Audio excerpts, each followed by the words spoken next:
Hey guys, আসসালামু আলাইকুম। কেমন আছেন আপনারা সবাই? আশা করি ভালো আছেন। আমি আপনাদের সকলের দোয়ায় ভালো আছি। চলে আসলাম নতুন আবারও একটা ভিডিও নিয়ে।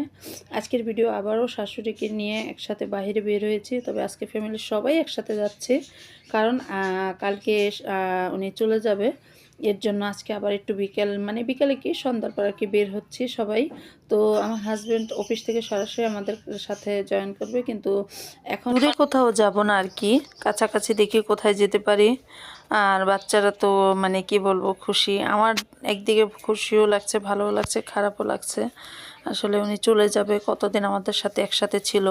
কারণ এই আমার শ্বশুর শাশুড়ি বলতে না, ময়মুরব্বী যারাই দেশের বাড়িতে থাকে তারা কিন্তু সচরাচর ঢাকার বাড়িতে আসতে চায় না, কারণ তারা এরকম আটকা জায়গায় থাকতেও চায় না, তাদের কাছে ভালোও লাগে না। তো উনি আসছে আসলে ডাক্তার দেখাতে। আমার শাশুড়ি এই ঠিক অসুস্থ কিংবা এরকম কোনো কিছু হলেই আসে, না হলে তাদেরকে আনা যায় না। তো আবার কবে আসবে জানি না। তো অনেক বলে তাকে নিয়ে আসতে হলো, আর নিয়ে আসছি। তো উনি যেহেতু কালকে চলে যাবে, তো চিন্তা করলাম আজকে একটু বাইরে বেরোই। আমি ওনাকে দেখে বুঝতে পেরেছি যে ওনার একটু মন খারাপ লাগছে। তো এই তো দাদি নাতি একসাথে চলে যাচ্ছে, যে আসো দাদি, আমি তোমাকে হাত ধরে নিয়ে যাই। আমার শাশুড়ি আসলে শরীরটা বেশি ভালো না, আমার শরীরটা খারাপ। তো এখানে বসে আছি, আমার হাজব্যান্ডও চলে এসেছে। আর ওনার মুখটা এরকম এর জন্যই যে উনি সারাদিন ডিউটি করেছে, সরাসরি এখানে চলে এসেছে এর জন্য। তো এখানে খাবার আমরা অর্ডার দিই। আর একটা বিষয় হচ্ছে, আমার শাশুড়ি আম্মা আর কি, উনি আর কি দোসা খেতে চেয়েছিল। সেদিন নাকি ওনার ওই দোসাটাও ভালো লেগেছে। তো দোসাটা এখানে পাইনি, কারণ ওই ভাইয়াটা নাকি জ্বর এসেছে, এর জন্য উনি আর কি আজকে আসেনি। তো আমরা এখানে ফুলকো লুচি অর্ডার দিই, তো সবাই ফুলকো লুচি খাই। কিন্তু আরও একটা বিষয় হচ্ছে যে যেহেতু আস্তে আস্তে অনেক রাত্র হয়ে গিয়েছে, তো চিন্তা করলাম বাসায় যে ঝামেলা না করে একবারে ভারী খাবার খেয়ে তারপর যাব। তো এখান থেকে দেখি কোথায় উঠে যাওয়া যায়, আশেপাশে কোনো ভারী খাবারের কোনো রেস্টুরেন্ট বলেন কিংবা কোনো দোকান বলেন, কিছু থাকলে ওখান থেকে খাওয়া দাওয়া শেষ করে আমরা একবার বাসায় চলে যাব।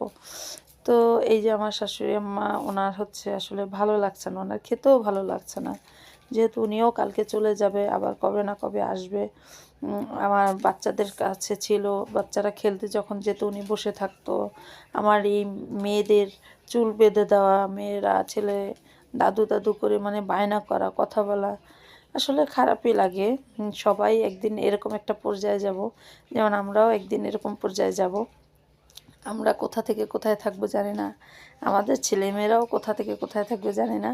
তো যাই হোক, এখন এখানে খাওয়া দাওয়া শেষ করে দেখি কোথায় যাওয়া যায়। আর খাবারটা বাচ্চাদেরও মানে কীরকম যেন ভালো লাগছে না, কীরকম যেন। তো যাই হোক, এখানে খাওয়া দাওয়া শেষ করি, শেষ করে সরে সরে আমরা এখানে এই তো হাজব্যান্ড বিল প্লে করতে গিয়েছে, আর আম্মার সাথে কথা বলছি যে আম্মা আপনি চলে যাবেন, ভালো লাগছে না। আর আবার ওনাকে জিজ্ঞাসা করছি, আম্মা আপনার কীরকম লাগছে, এই ধরনের কথা বলছি টুকটাক। আর আমার হাজব্যান্ড বিল দিতে যাচ্ছে, উনি বিল দিয়ে চলে আসে, তারপর দেখি কোথায় নিয়ে যায় আর কোথায় যাওয়া যায়। এখান থেকে সরাসরি আমরা খাওয়া দাওয়া শেষ করে বাসায় যেয়ে আবার কালকে ওনার যাওয়ার জন্য প্রস্তুতি নেব। উনি যাওয়ার আগে বলতেছে যে আমার জন্য একটু পান সুপারি নিয়ে চলো। তো ওনার জন্য এই যে পান আর সুপারি নিচ্ছি। আর এই যে চলে আসলাম কাচ্চির দোকানে। কিন্তু বিশ্বাস যাবেন না, কাচ্চিটা এত পরিমাণ বাজে ছিল, কিন্তু ওনাদের দোকানের ডেকোরেশন দেখে আমি বললাম যে না, যেহেতু ক্লিন আছে, ভালো লাগছে দেখতে, ডেকোরেশনও সুন্দর ছিল, তো চলো যাই। কিন্তু মানে কাচ্চিটা নিয়ে আমরা মনে হলো কি যে মুখটাই নষ্ট হয়ে গিয়েছে, এরকম অবস্থা। তো যাই হোক, কী করার, যেহেতু নিয়েই ফেলেছি, তো খাওয়া দাওয়া শেষ করে বাসায় চলে যাচ্ছি।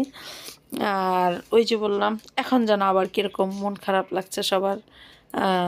বাসায় যাচ্ছি, এখন বাসায় যে আর কিছুই করার নেই। তো কালকে যেহেতু মা চলে যাবে, তো প্রস্তুতি নেব কালকে। আচ্ছা যাই হোক, আজকের ভিডিওটা এই পর্যন্তই। আমার ভিডিও ভালো লাগলে লাইক কমেন্ট শেয়ার করে দেবেন, আর একটা সাবস্ক্রাইব করে দেবেন, আর কমেন্টের মাধ্যমে জানাবেন ভালো লাগা মন্দ লাগা। তো সবাই ভালো থাকবেন, আল্লাহ হাফেজ।